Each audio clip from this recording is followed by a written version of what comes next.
This past fall, Hurricane Dorian came to Florida, and I prepped much like any other Floridian did. I went to Publix and bought them out of water.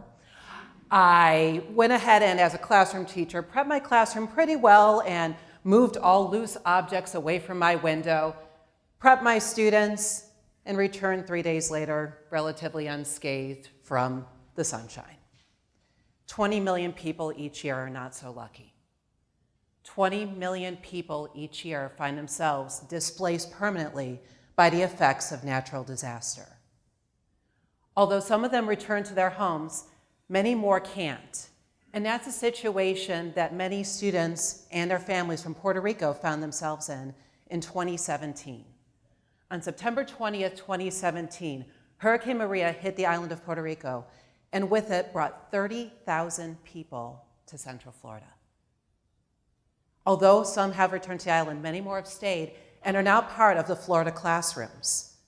So how do we aid those students who have faced an educational interruption due to a natural disaster and are now learning in a new language of instruction? This is where my line of research comes in. Through the aftermath intersectionality framework that I developed, I have looked at the effects of poverty, neocolonialism in education, and language on student learning. By pairing students who had been displaced by Maria with one-on-one, same language, high-performing mentors in probability, we were able to go through and see those students have an increased sense of belonging in the classroom, as well as have stronger mathematical skills from start to finish through the intervention. Natural disasters are not going to end. Earthquakes, hurricanes, volcanoes, all have effects around the world. What we can change is how we respond to them. I laughed after 3 days of Dorian after looking at memes, as many of our Floridian friends did. But the Bahamas was not so lucky.